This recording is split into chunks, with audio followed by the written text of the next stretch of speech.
Hello friends, అందరికీ welcome back to my channel. ఎప్పుడు చేసే విధంగా కాకుండా ఇలా కొత్తగా ఎగ్ కర్రీ అయితే ట్రై చేయండి. మీకు మీ ఇంట్లో వాళ్ళకైతే చాలా బాగా నచ్చుతుందండి.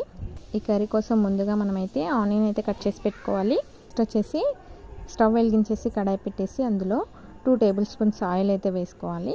నేను ఇక్కడ 3 మెంబర్స్కి అయితే చేస్తున్నానండి. దానికోసం 4 పెద్ద సైజు ఆనియన్స్ అయితే తీసుకున్నాను.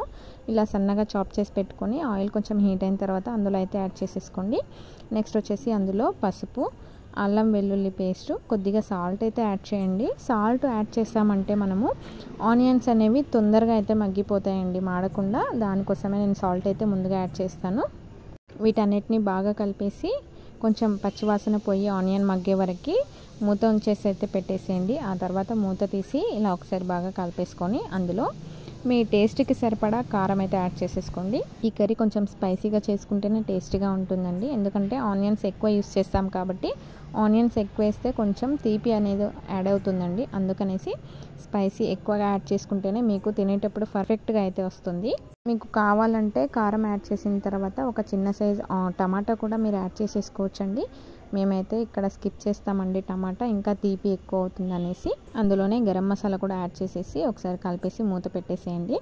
ఒక 5 మినిట్స్ మగ్గిన తర్వాత కొంచెం ఆయిల్ పైకి వస్తుందండి. అప్పుడు కొంచెం ఒక చిన్న టీ గ్లాస్ అన్ని వాటర్ అయితే యాడ్ చేసేసుకోండి. ఎక్కువ వాటర్ యాడ్ చేయొద్దండి, కర్రీ టేస్ట్ అనేది బాగోదు. ఒక చిన్న టీ గ్లాస్ యాడ్ చేసామంటే మనకి పర్ఫెక్ట్గా అవుతుంది. మనం ఎగ్స్ వేసినప్పుడు ఈ వాటర్ వల్ల మనకి అడుగంటకుండా ఉంటాయి ఆనియన్స్. వాటర్ వేసిన వెంటనే ఎగ్స్ వేయకండి. ఒక 2 to 3 మినిట్స్ అయితే వీటిని కుక్ చేసేయండి. ఆ తర్వాత మీరు ఎన్ని ఎగ్స్ యాడ్ చేసుకోవాలనుకుంటున్నారో బ్రేక్ చేసి అయితే వేసేసేయండి. ఒకదాని మీద ఒకటి పడకుండా పక్క పక్కన అయితే వేసుకోండి. ఇలా నేను వీడియోలో చూపిస్తున్నట్టుగా వేసేసేయండి.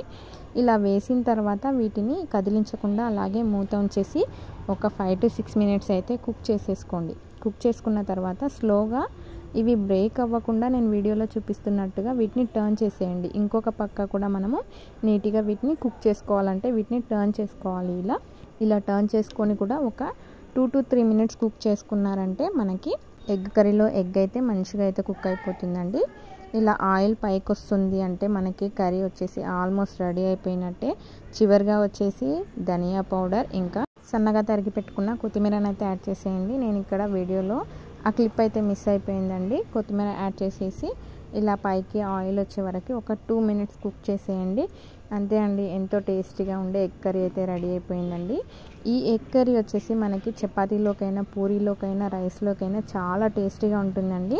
వంట రాని వాళ్ళైనా, బ్యాచిలర్స్ అయినా ఈ కర్రీని అయితే ఈజీగా ప్రిపేర్ చేసుకోవచ్చు. టేస్ట్ మాత్రం అదిరిపోతుందండి. ఫైనల్గా ఒక రిక్వెస్ట్ అండి, నా వీడియో మీకు నచ్చితే ఒక లైక్ ఇవ్వండి. ఛానల్ని మొదటిసారి చూస్తున్నట్టయితే సబ్స్క్రైబ్ చేసుకోండి. Thank you for watching.